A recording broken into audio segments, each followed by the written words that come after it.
have a standard and you've got to hold to that standard. And some people won't make it on that same team, right? That standard won't be upheld. That is okay. Anybody who's ever worked with a bank, they realize that it's historically very challenging to bring in new systems and software. Banks are meant to be kind of slow adopters of new technology because they're supposed to protect your money. There's zero translation loss in human voice and even human video, like we're talking today. Whereas when you try and describe what that customer wants, when you don't have it recorded, there's dilution for what that product owner is going to hear. And I think that's really critical because the biology in all of us, it's stories are what we remember and stories are how we feel.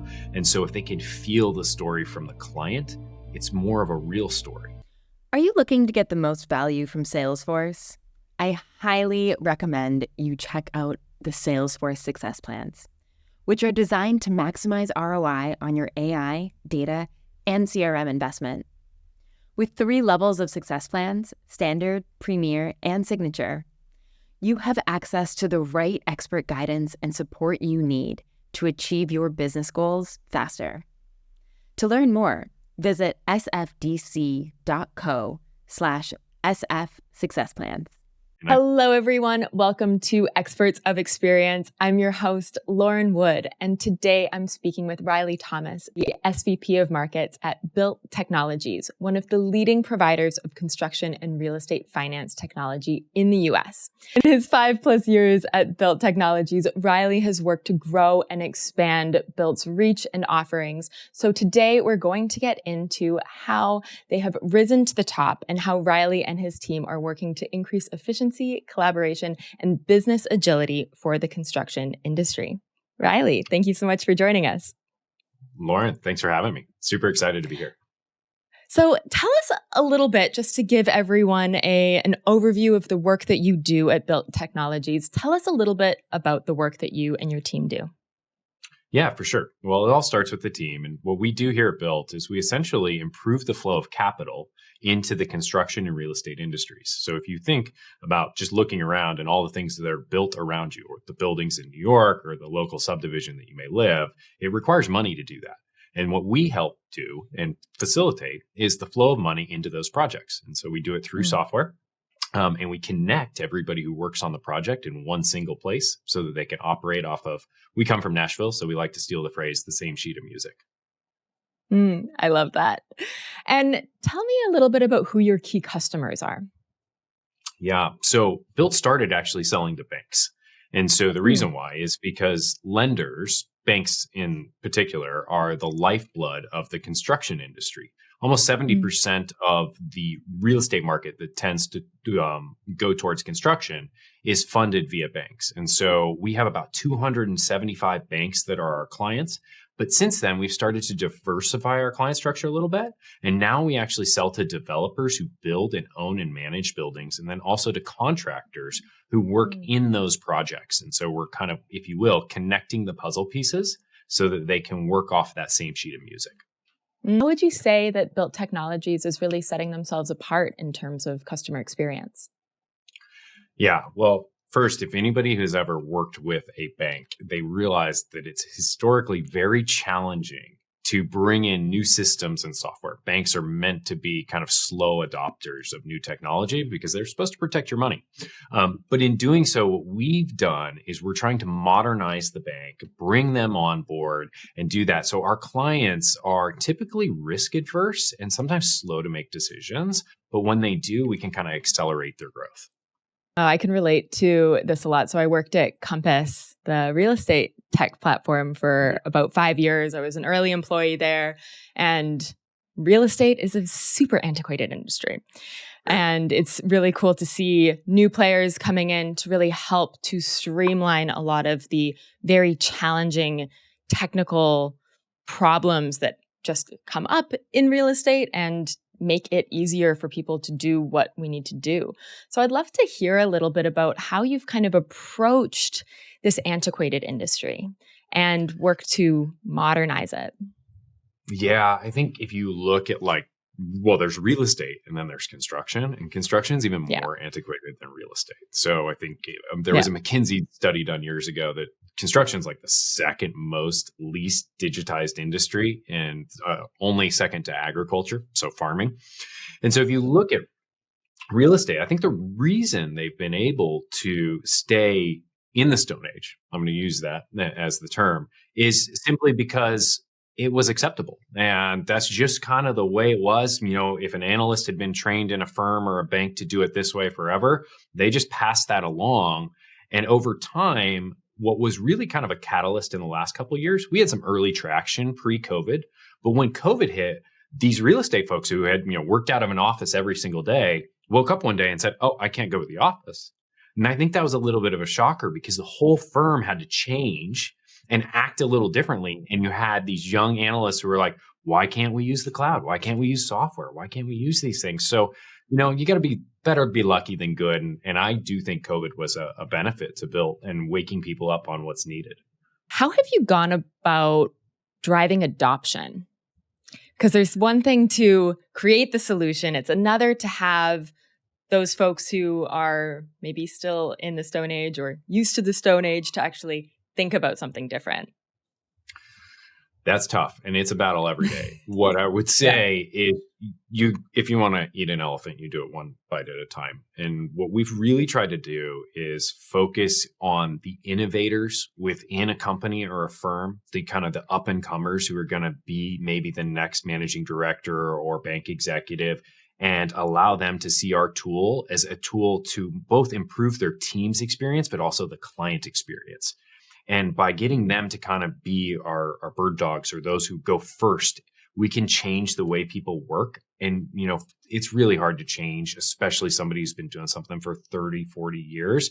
But when they start to see the benefit to the client, and they care a lot about their clients, both banks and non-banks really care about their clients, that's when you start to see maybe the old dog learn a new trick or two.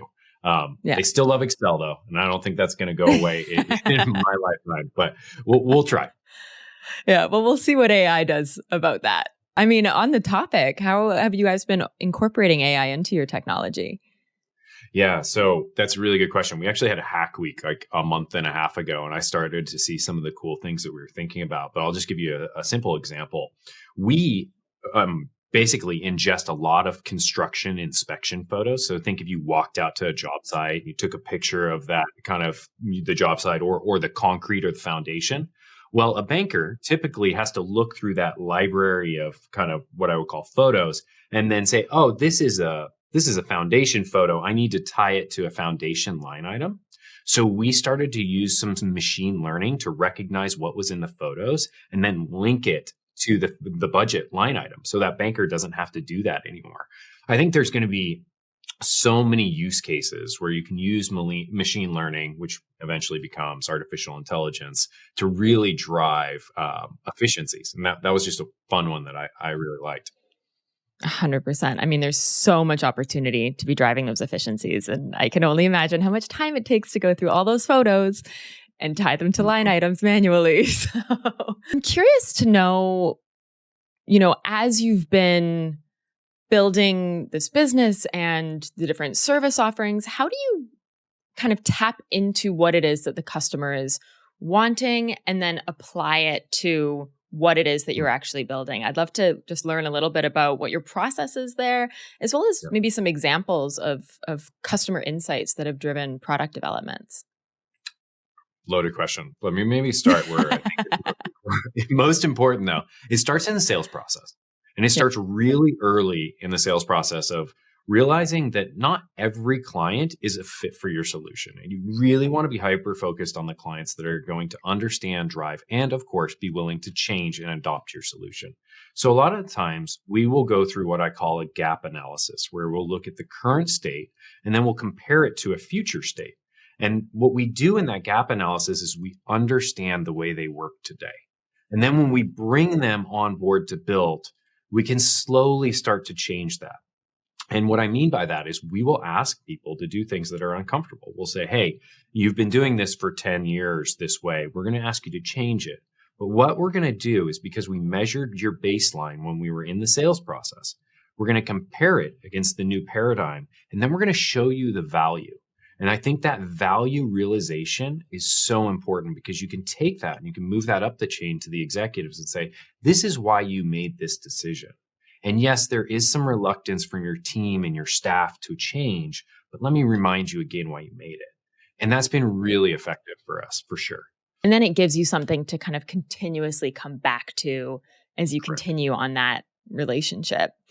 I mean, it's something I work in customer success predominantly. And I always say to my clients, it starts with the sales process. It starts with that information that you're gathering in the beginning to understand what is their true core needs and how do we consistently bring that back into the fold for them and remind them of why they're here, especially when you're doing something that is really shifting behavior in the long run. Couldn't agree more. Yep. And I think also, I always say it's a match and lead principle. We have to match them where they're at, and then we can lead them to a change. But if we're coming in with arrogance or an ego, like it's never effective. It starts with humbleness. It starts with understanding, and then you earn a lot of trust that way. And then once you have that information, you have your gap analysis. How are you then kind of incorporating that into the organization, into built technologies to say, here's what our customers are dealing with. How can we consistently make that better? Yeah, absolutely. So we work under the principle that there is no such thing as custom software development within Built. It's basically market pervasive needs drive our product development lifecycle. So what we really try is find similar themes across our cohort of clients, and then that's what we build. And then we can go back and say, hey, we've heard this from 50 clients, and this is very important for these reasons. And we have a customer advisory board, and we say, do you feel that we got it right? And there may be a tweak or a change here and there. But ultimately, what we're trying to do is get a really good product roadmap. And then once we have that product roadmap, that usually will align to value creation. And so it's not just a feature here. It's like, what business outcome did we actually drive? And then that's the story that we're going to tell the executive teams. And then that's also the story we're going to tell the user team. But there are the cases when we do need to change just a feature, and it may not drive a story. And that's where that market pervasiveness comes in. Because if all our users are saying the same thing, guess what? We're going to prioritize that, and we're going to be happy to do it. What do you use to actually track that? Just to double click on that piece, because I think it can be really complicated to take all of your different user insights or requests and then actually say, there is a business need here for us to invest in this. 100%. I think that's a solution where AI is going to be amazing. It's just not there yet. But just think about that. If you could record and retain all your customer calls and then synthesize those into business outcomes to drive roadmap, wow, that's going to be incredible. So what I think we use is we definitely use call intelligence systems. So we record all our calls and then we transcribe those calls. And then we also will use Jira on the back end for all of our kind of like what I would call development programs. And then in between, it's not necessarily the system, but the process, right? So we have a tool that we built that essentially links all of the Jira tickets to actual business outcomes. Because it's not enough to say, I'm going to go work on this feature. No, that doesn't work for me. I need to know that you're going to work on a solution that drives X for my client. And then that goes into our PI planning process where we go in, and sometimes it's a really tough meeting because it's like one on, one off, where we say, hey, if you want to put that feature on, we only have so much capacity. Which one do you want to pull off? And when you have those kind of choices, sometimes it's surprising the features that are on get left on and not pulled off. And so I think a combination of people, process, and technology is required, but I can't wait for a better solution there because I'm confident somebody's going to figure that out. Yeah, for sure. It's definitely a sticking point for, any organization I've ever worked in or for. How do we take the pre and post sale team insights and then actually like collaborate with the technology arm of the business, the product team to really see eye to eye and get aligned on what we should be prioritizing when? Yeah, and I kind of say, I'm not going to generalize because I know that your audience is going to have a lot of product managers, but they're kind of like an artist. When they have their vision of what to paint on the canvas, It's really hard to change them. And so what I've always said is when in doubt, bring data. So we've got to bring a lot of customer stories, or I got to get them on an airplane and in a meeting so that they hear it firsthand. And I'm a huge fan of getting your product leaders in client boardrooms or client conference rooms, because it's amazing when they hear the customer frustration or pain, they empathize with that. And a great product leader has a lot of empathy. Yeah.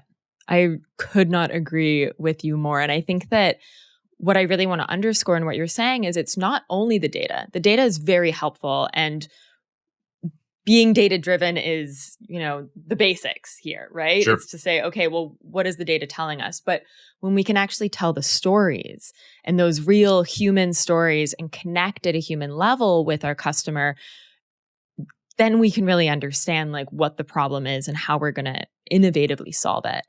And I think that's actually something that AI is helping us with. Now that we can record calls and we have these transcripts, we can say like, oh, here's a customer talking about that thing that we were just speaking about in our product roadmap meeting the other day. I can copy and paste this and send it over to the product manager, and I don't need to remember and try to write it down or, like whatever. I can actually just like take it and send it quickly and easily. And I really encourage everyone to be sharing those stories with their product team. It helps so much. And you think about it, there's zero translation loss in human voice and even human video, like we're talking today. Whereas when you try and describe what that customer wants, when you don't have it recorded, there's dilution for what that product owner is going to hear. And I think that's really critical, because you're right. I mean, the biology in all of us, it's stories are what we remember, and stories are how we feel. And so if they can feel the story from the client, it's more of a real story. And I think that's critical to building the best products. Totally. It also removes bias as well. Mm-hmm. Like I think sometimes I've definitely had to improve the relationship between my customer success team or my client facing team and the product team, because my team might get a little bit on the product team's nerves sometimes because they keep going and saying like, we need this thing. It's urgent. Someone's on the phone yelling at me. We have to solve this problem. And if you can actually just show this is exactly what they said and how they said it, I'm taking myself out of it as the messenger. I'm just showing you the facts. It can be 100%. More powerful that way. Totally. So I noticed on your website that your company vision is to become one of the most important and trusted partners in the built world, which I absolutely love. It's also you're playing a big game. So I'd love to understand, how are you going about bringing that vision to life, especially when it comes to being a trusted partner? Because trust is something that is not so easy to cultivate. Yeah, I think I'll steal a line from Stephen Covey. Like, trust is like a piggy bank. You put in a token at a time, but if it falls on the floor, it shatters in an instant, right? Just like your reputation can get lost in an instant. So I think coming at it from, you can use the golden rule or the silver rule, don't do unto others as you don't want unto you, is being very candid, telling your clients and your prospects where there are gaps in your system. It's amazing the power of the word no. No, we don't do that. I find so many junior salespeople are so afraid of saying the word no, where I actually love to say no in front of a client because I'm being candid. And that to me is a powerful unlock. I also believe wholeheartedly that just generally being empathetic and being an active listener drastically builds trust much faster. I'll take my team members, for example. I think when I was early on in management, I was kind of like, oh, I know how to do this. I had a vision and I was just on the highway and nobody was going to knock me off. As I've kind of progressed in my years and had my battle scars and learnings, I just realized just sit down and listen. And it's amazing how much trust you unlock by simply shutting up. It's a beautiful thing. Mm-hmm. Totally. I love that you bring up Stephen Covey too, because he wrote The Speed of Trust, right? I think his son wrote The Speed of Trust. His son wrote The Speed of Trust. Yeah. 7 Habits of Highly Effective People. Yep. Yeah. And The Speed of Trust is, that was written a long time ago. I actually recently, probably about a year ago, read it. And there's a lot of really good nuggets of information in there just around how trust is really, one, cost effective because you move faster. If you have trust, then you can move forward. You have to ask less questions. You can, build a partnership that's really mutually beneficial and do so quicker and cheaper, which I think is such a good point. And you also bring up a really good point around saying no. There's another trust book that I really love called The Thin Book of Trust. It's like, I highly suggest it to anyone who is a leader, a client-facing person, a human, honestly. It's kind of just like essential skills. And there's 4 pillars of trust that's written about in this book: sincerity, reliability, competence, and care. And on the competence piece, when we say, I am not competent in doing that, or we are not, that is not within our scope of work, or we're not great at this thing, it builds a lot of trust because people say, okay, you're willing to tell me the truth. So now when you tell me something else, I'm going to trust that more. It's just such an important factor. So I'm glad that you bring that up. Yeah, I think the world revolves around trust. And if we break that, then a lot of things fall apart. And I think if you build really good companies, all great companies have a single thing in common, and it's a lot of trust. Speaking of that, I'd love to talk a little bit about customer retention because, it's a big thing, I think, especially in this economic market where retention is such a massively important thing in any business. And I'd love to understand how you've been approaching customer retention at Built. For sure. And we actually have a very high customer retention at Built. I think if I look back and run the numbers, it's like 97%. Now, some of that is huge. a byproduct of the market we're in. So I will disclaimer that. What I will say is usually the harder your sales cycle, the longer your sales cycle, the less likely that a client would kind of pull away from you. So I'll disclaimer that away a bit, especially selling to banks. What I would say is I've always wanted to be in durable businesses. And this is a very durable business because you would think that as interest rates went through the roof, that our business would go down. It actually has gone up because what happens is now those loans are more risky. And so the bank actually wants a system around that risk. So even though there's less loans, there's more risk. So where we have been fortunate is kind of the position of the business. And what I would say is, once you become a Built client, it's quite a process to get a bank to kind of buy into the platform and come on board and through their procurement and vendor management. But 2, as the economy has changed, we have benefited a lot because now rather than selling, hey, growth, efficiencies, do more loans, it was like, oh, you now can see your portfolio. So when the regulator comes in and says, hey, how much exposure do you have to this asset class in Northern Illinois that we know there's been 5 delinquencies or bankruptcies, we can answer within seconds. So we really have benefited. Now, I do know others. I've got a lot of friends at different companies who don't have as sticky of a product. And right now it's really prove the ROI, and prove the ROI. And so if you don't have a pivot, it's hard. And that's usually where some of these SaaS kind of services have been cut. I know for the longest time when money was free, it was just buy every SaaS tool out there. And even at Built, we've taken a look back and said, what do we really need? What's critical to our infrastructure? And we are fortunate that we're critical to the bank's infrastructure. Mm-hmm. For sure.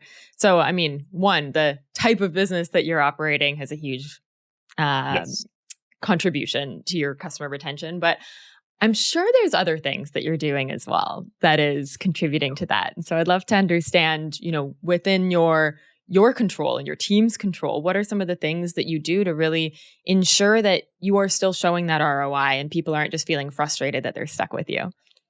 Are you ready to navigate your AI future with confidence? Salesforce Professional Services partners with you to design a well-architected platform built with out-of-the-box capabilities that allow you to scale with speed and flexibility. To learn more, visit sfdc.co/sfproservices. Yeah. So the first thing is we believe in home field advantage. If we can get our clients to make an annual trip to come out, come to Nashville and see the people and see the Yeah. process and see the company, it's game, set, match.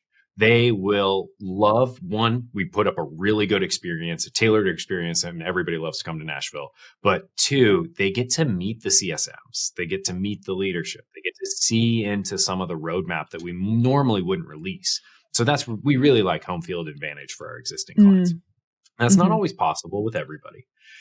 So then we go more to a digital strategy, which is education and energy, right? So trying to get them energetic about what's coming down the pipeline, always showing them that we're listening. So like sending kind of a paraphrase email from our CSMs is so critical and built into the culture, which is, we heard you. We may not be able to have the answer immediately, but we will come back to you. And then just working with a really quick tempo. I think that's so important in today's environment. It doesn't have to be Friday. It could be Tuesday, right? Why can't we shorten the time in which we respond as much as possible? And I think that's just kind of built into who we are at Built. And we benefited, one, from great product, great positioning, but then just great people who want to work really hard for our clients. It is so, so important, the speed at which you respond to your customers. Totally. I say this to everyone I work with. Like, I've done so many studies on customer retention and customer satisfaction. And what it ultimately comes down to is people just want to be responded to quickly. They don't want to wait on things. They really, really value getting those faster responses, even if it is, I don't know the answer, I'm going to get back to you. But it's acknowledgement. And, time is the only resource that we can't get more of. So let's really respect our clients' time. So I think it's just incredibly valuable. And I want to underscore that one because it's a biggie. I have a personal story about this one where I realized how important that was as I actually opened a European office for a prior company. And I would have to wait for my own internal teams to wake up and respond. Yeah. And when you're sitting there for hours on a day for a very simple question, maybe it's a password lockout, the amount of frustration you feel. And then when you bring that into your external clients, let alone internal or folks who you're working with, you just got to get the tempo. If you get the tempo right, it's amazing how much better the relationship will be. 100%. I think about this a lot, the parallels between our employee experience and our customer experience. And I think you highlight something that's super relevant, is that you as an employee were frustrated at having to wait for a response. And I find that when that's happening internally, it kind of transfers externally as well. It's like, oh, well, our standard is that we don't really get back to each other for a week. So are we going to get back to our customers faster? Like, probably not. I'm not that inspired to do that if no one else is getting back to me. So, and I think it's something that is really important. So I'd love to talk a little bit about employee experience and how you as a leader really, what is your employee experience philosophy? Let's start there. Yeah. So I've been asked this question, what is some really good advice I received? And I'll go back to my dad. My dad said to me, ask what you can do to help. And so that was kind of just ingrained in us. And I'm the oldest of 8 kids. So all of us knew we got to wake up and ask, what can we do to help? And I think that's the same type of leader I want to be, is that true servant leader that comes out. What can I do to help? You're struggling. How can I help you? But we need to do it quickly. You've got to have a standard, and you've got to hold to that standard. And some people won't make it on that same team, right? That standard won't be upheld. That is okay. But what I think is most important is you dig in. And sometimes you have to get into the details and then back out of the details really quick as a leader. Otherwise, you're always in the details. But I do think you got to go down and help. And when you do that, empathy, trust, engagement, all skyrocket. Yeah, for sure. I don't know if you're a Brene Brown fan. I'm a big Brene Brown fan. And on her podcast once, because I've listened to every episode that she's ever recorded, she has an analogy that I use a lot where she talks about how leaders need to be able to go from the balcony to the dance floor and walk that staircase of being up top, seeing what's happening, setting the course of how the party's going to go, being like, all right, we need more champagne, or where are the hors d'oeuvres, whatever. But then also like get down on the dance floor and actually talk to everyone who's in that day-to-day Mhm. experience, or in that dance floor experience to say like, what do you need? What's going on? Maybe stepping in and actually like helping to make sure that champagne's getting served because, the team's strapped or whatever, but then also walking back up the stairs and being Totally. back on the balcony. And it's such an important balance to find as a leader. For sure. And we have like a signage on top of spots in the office. And one of them I really like is owners do the dishes, right? And so even for us, like it is, I don't care whether I sat in a golden throne or, I'm the janitor at the business. We all work the same and no work is above any of us. And if you create that culture from the beginning, it's very hard to change it. If it's morphed or modified over time, it really takes a lot of work. But if you start a company that way, it's going to be so much easier for you. I think that's a really important message to anyone who's starting a company or who's in the early stages of starting a company, that you can set the pace in those early days for how the team is really going to operate and engage with each other. And don't forget the early days, though, because sometimes it's like you train for a marathon and then you take 6 months off. It's so easy to rest on your laurels after you've had a little success. A Series A, a Series B, you can be like, I don't need to do that anymore. Oh, that's where it sets in and the atrophy comes. You can't allow that. It is a constant investment in making sure you can help. Totally. And it gets harder as time goes on, too. The more people that you have, I know I've definitely been a part of cultures where I was like, I'm riding or dying with this organization. I am so committed because they feel so committed to me and I love my colleagues and this is great. And then getting to a stage of growth where it kind of starts to fall apart and now we're 5,000 people and it's like, it's difficult. What are some of the things that you do to really nurture the engagement on your team? It all starts with a purpose. I think, Simon Sinek wrote a book about it starts with why. I actually think it was Rockefeller who coined it even better. It starts with the purpose. And if every meeting has a purpose, every interaction has a purpose, and those purposes are well thought out and thoughtful. And it's amazing what that does. It gives direction, it gives confidence, it gives clarity. And I think, confidence creates clarity. Clarity, it creates conviction. And you have all those, wow, the organization can run really well. Mm-hmm. There's nothing worse than being confused about why you're doing something or what you're really supposed to do. Sometimes that takes intentionality to get rid of the confusion, because it's really easy for me sitting back one day to be like, oh, I need X, Y, Z in Salesforce. I need this here. I need this here. It's harder for me to say, how do I get the teams beneath me to believe that, to love that, to want to drive and work hard, even on a weekend if I need them to do that? That is more work versus just dictating, hey, go do this. For sure. How do you do that? Like, what's your personal approach to that? Yeah. So I have like 4 or 5 questions that I ask myself like on a daily basis, like before any big meeting. Like I have an all hands meeting coming up with my revenue team today. Why would I want to join this?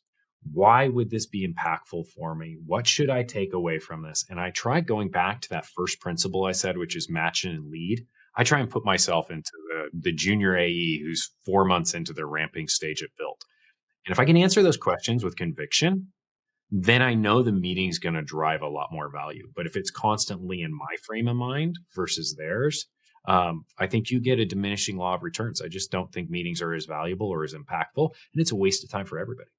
That is such helpful advice. I think taking time to reflect, like as I've grown as a leader, I've realized where I make mistakes is when I don't take that pause to really think about like what it is I'm trying to say, how it's going to impact the people around me, like really getting that like high level view of, okay, how does this then impact other things? And then coming down and like being with my team. But I think like taking the time to think is so incredibly important and we don't do it enough.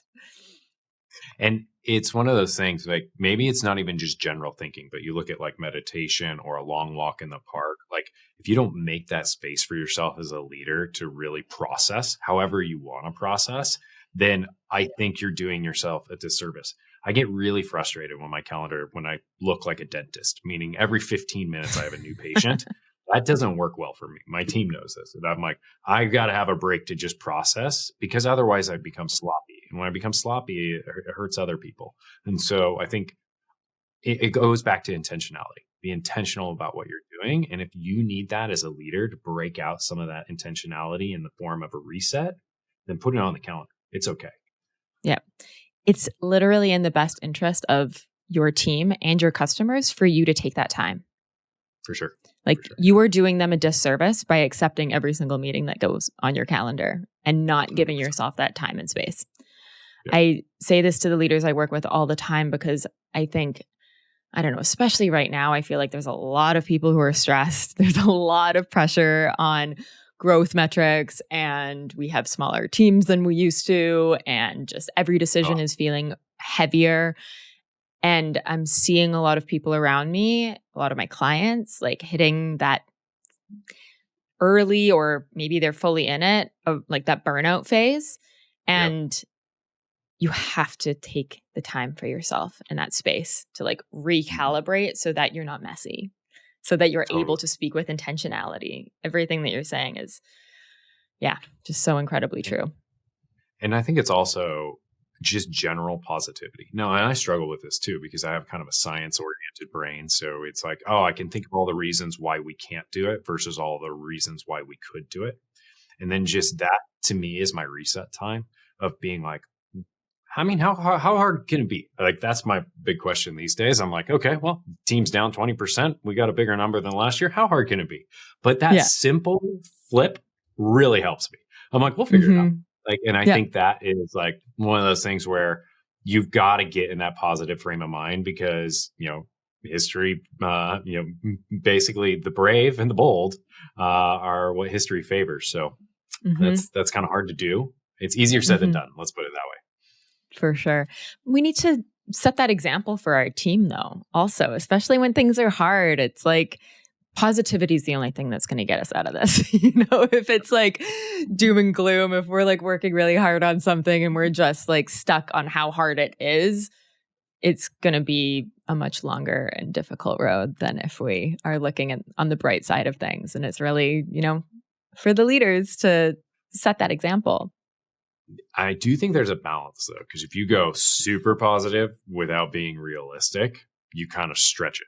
And you've got to almost, I like to work in the hyper realistic stage with a dose of positivity, because I know I've got to meet my team with that. If it's, hey, we're working a weekend or we've got a big challenge ahead of us, I'm going to say, this is probably going to suck. Let's fix it, but let's fix it together. Right. And that, I think, just helps drive what everybody needs.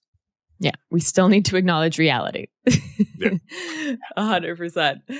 So a couple last questions for you, and just looking ahead of where built technology is going, how do you see the next 5+ years really playing out? What are you guys working towards? For sure. Well, you saw it in the tagline. We want to change the way the world gets built, and we're only in the US so far. So we have a lot of room to grow there. So what we see as the future is, we truly believe, and I'll just kind of call this out there, that there's a vast undersupply of housing in the United States. And the reason why there's an undersupply of housing is because of financial crises. If you look at 2007 and 2008, we kind of blew ourselves up and we stopped building homes. And so, but things kept growing. People kept having children. And guess what? In 2020, when COVID arrived, we kind of paused a little bit on building and construction. Well, that impacts everybody. That impacts the unhoused. That impacts the 29-year-old who's just going to make a family and can't afford a home and is going to be renting for the next 7 years. And I honestly believe that Built is in a unique position to actually impact that. And there's very few, I want to say, companies that could do it. We are right there. We can inject the flow of capital into construction to allow more homes to be built and potentially leave our mark on the world, which I think is really cool. That's super inspiring. And it is true. We definitely have a problem on our hands when it comes to homes and having, the opportunities for people to have those homes. So yeah, I'm glad that you bring it up, and I'm so glad that you guys are working on this. It's a very Yeah. admirable goal. I'm excited to see it play out. Yeah. Well, thank you. It's super exciting. Awesome. Well, one last question for you, and this is something that I ask all of my guests. What is one piece of advice that you think every customer experience leader should know? I think I'm going to make it really simple. Know your customer more than you know yourself. Mm-hmm. If you do that, you won't fail because you'll be able to position your system, even with its gaps and its nuances, and you'll be able to link it to what they need to do. A lot of the times, even on the sales side, I'll ask a sales rep who's in training, I want you to think through how a CFO is going to respond. What KPIs are they attracted to? And just knowing how they think. So you've heard me say this a lot throughout the day, like matching a person where they're at and then leading them to the next piece. I think knowing your customer, and it's easy to say, it's hard to do. And a lot of people will do it at the front end of a relationship and they'll get lazy and then they'll forget about it. But it's that constant investment. It's just builds relationships, and it has since the beginning of time. Yeah, that's such wise advice. Thank you so much for sharing. Well, Riley, it's been awesome to have you on the show. I've learned so much about what Built Technologies is building in the construction and real estate space, a lot about leadership, a lot about supporting our customers and really, truly understanding them. So thank you so much for sharing all of this information. To our listeners, go ahead. Sorry, I cut you off. I was going to say thank you for having me on. That's it's been awesome.